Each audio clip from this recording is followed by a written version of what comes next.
Breaking news. The Atlanta Falcons have made some big moves to their roster before their exciting Sunday night football game against the Washington Commanders. But before we get into the details, make sure to hit the like button now so you don't miss any updates about our team. Trust me, today's news is one you won't want to miss. This game is super important, but sadly, the Falcons will be without cornerback Antonio Hamilton Sr. for the rest of the regular season and possibly the first 2 weeks of the playoffs, if they make it that far. Hamilton suffered a quadriceps injury during the Falcons' big 34-7 win over the New York Giants. His absence is a tough loss for the special teams unit, where he played a key role, logging 166 snaps this season, making up 57% of the team's total. While he didn't play much on defense, only 39 snaps, his experience and leadership were really valuable to the Falcons' depth. In his first season with the team, Hamilton played 11 games and recorded 7 tackles. To fill the gap left by Hamilton, the Falcons have signed linebacker Josh Woods to the 53-man roster. Woods has already played in 3 games this season as part of the practice squad and has recorded 3 tackles. The 28-year-old has also spent time with the Bears and the Lions.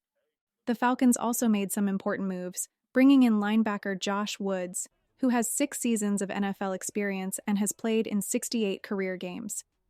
His ability to step up in big moments will be crucial as Atlanta fights for a playoff spot.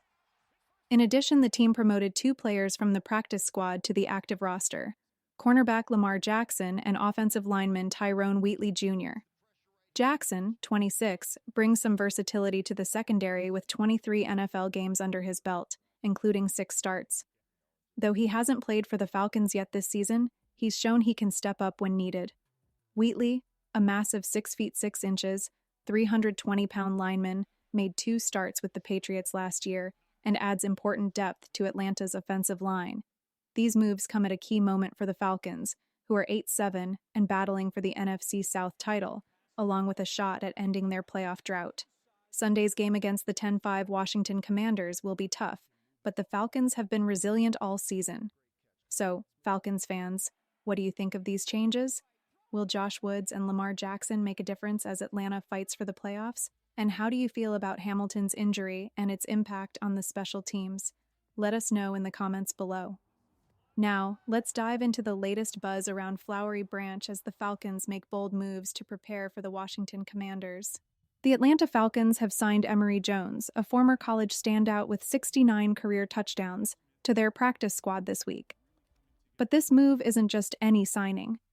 It's specifically to help the team practice against the unique skills of the Washington Commanders' electrifying rookie quarterback, Jayden Daniels.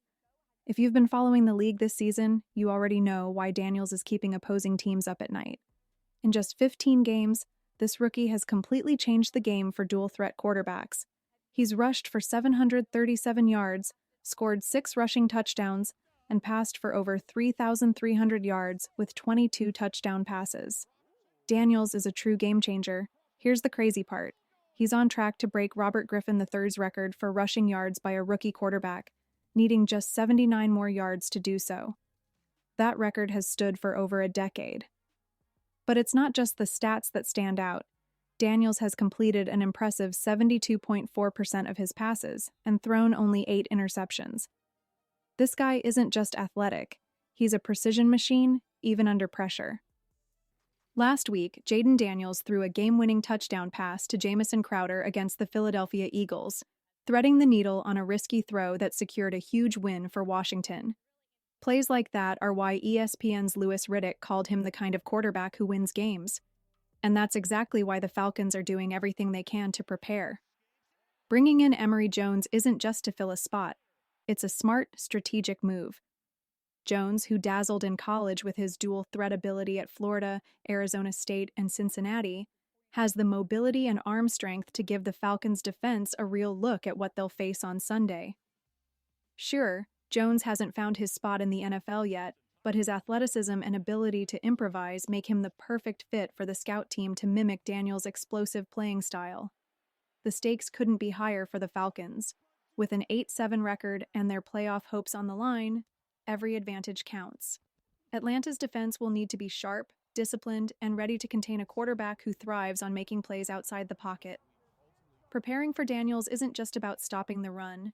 It's about disrupting a player who can break down even the best defensive plans. Now, Falcons fans, this is where you come in. What do you think about the Falcons' decision to bring in Emory Jones? Do you think it will help our defense rise to the challenge of containing Jayden Daniels? Or will it take more than just preparation to secure a win against Washington? Looking ahead, the Falcons have a busy offseason with some big decisions to make. While most of the talk is about quarterbacks like Kirk Cousins and Michael Penix Jr., let's shift the focus to the defense. There's growing buzz that the Falcons should target Dallas Cowboys cornerback Jourdan Lewis in the 2025 free agency. This idea comes straight from Bleacher Report's NFL scouting department, and their reasoning makes a lot of sense. Here's the situation. Atlanta could really use an upgrade at the nickelback position. D. Alfred, who currently plays there, will be a restricted free agent this offseason. But let's be honest, Alfred's performance hasn't been great. His Pro Football Focus (PFF) grade is just 60.1 out of 100, and he's struggled in coverage, run defense, and even tackling. Not exactly what you want from a key defensive position. That's where Jourdan Lewis comes in. The Cowboys veteran has been solid this season, earning a PFF grade of 70.1, with an impressive 78.7 in coverage. For comparison, the only Falcons defensive back with a better coverage grade this year is Jesse Bates. Lewis has been a versatile and consistent player, primarily playing in the slot. In addition to his role as a nickelback, Lewis has also contributed at outside cornerback and safety. In 11 starts this season, he's totaled 61 tackles, 7 pass deflections, 3 tackles for loss, and even an interception. What makes Lewis especially appealing is his versatility. Along with 526 snaps as a nickelback, he's played 110 snaps as an outside cornerback and 95 snaps as a safety. This kind of flexibility could give defensive coordinator Ryan Nielsen more options to mix up coverages and create mismatches against opposing offenses. Of course, Lewis will turn 30 in August, which could raise concerns about his long-term fitness. But his strong track record and current performance suggest he'd be a great addition to a defense that's making progress, but still needs the right pieces to become truly dominant. So, Falcons fans, what do you think? Should Atlanta make a big push to bring in Lewis this offseason? Could he be the upgrade we need at nickelback, or do you think the team should focus on other areas?